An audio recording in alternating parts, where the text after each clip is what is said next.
Hello and welcome back. This is the second episode of my 4-episode vitamin D mini-series, and in this episode we're going to be discussing something that I think is really important.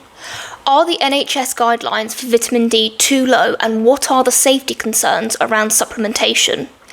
Before I say anything else in this video, I would just like to stress, please get your vitamin D levels tested.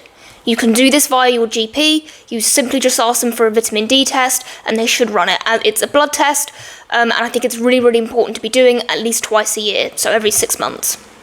So the NHS recommends taking 10 micrograms of vitamin D per day during the winter. That converts into 400 international units. The NHS blood levels are recommended to be remained above 25 nanomolar per litre. However, they do acknowledge that the safety threshold is around 4,000 international units, so that's about 100 micrograms. So just to put things into perspective, 10 micrograms, so 400 international units of vitamin D per day, will not realistically, by any means, raise vitamin D levels high enough in the blood to have any kind of immune effect, health effect, any kind of effect whatsoever. The recommendation is just far too low.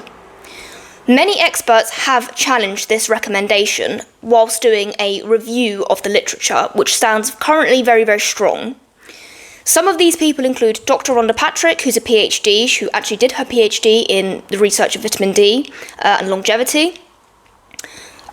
Dr. John Campbell, who's also a PhD, who, if you watch his channel, you'll know that he does a lot of deep diving into vitamin D.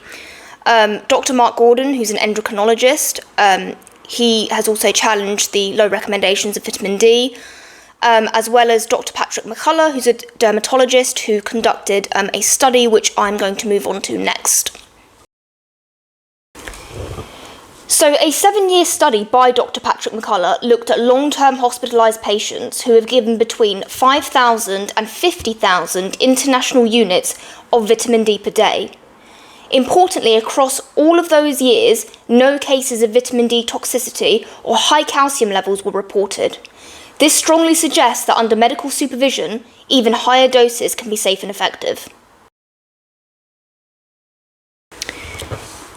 Dr. Mark Gordon has also highlighted another large-scale review where over 100,000 hospitalised patients supplemented with vitamin D and only 4 developed toxicity. All of those cases were linked to the liquid form of vitamin D, not the standard capsules or tablets most people take. So the takeaway in this is that vitamin D toxicity is extremely rare, especially when taken in standard supplement form.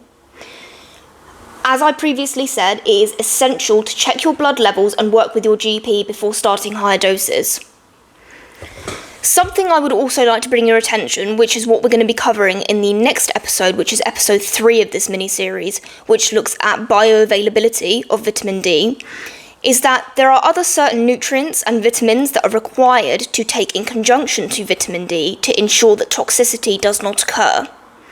So it's not vitamin D itself that gives you toxicity, it's the calcium. So vitamin D increases the absorption of calcium, which we spoke about previously.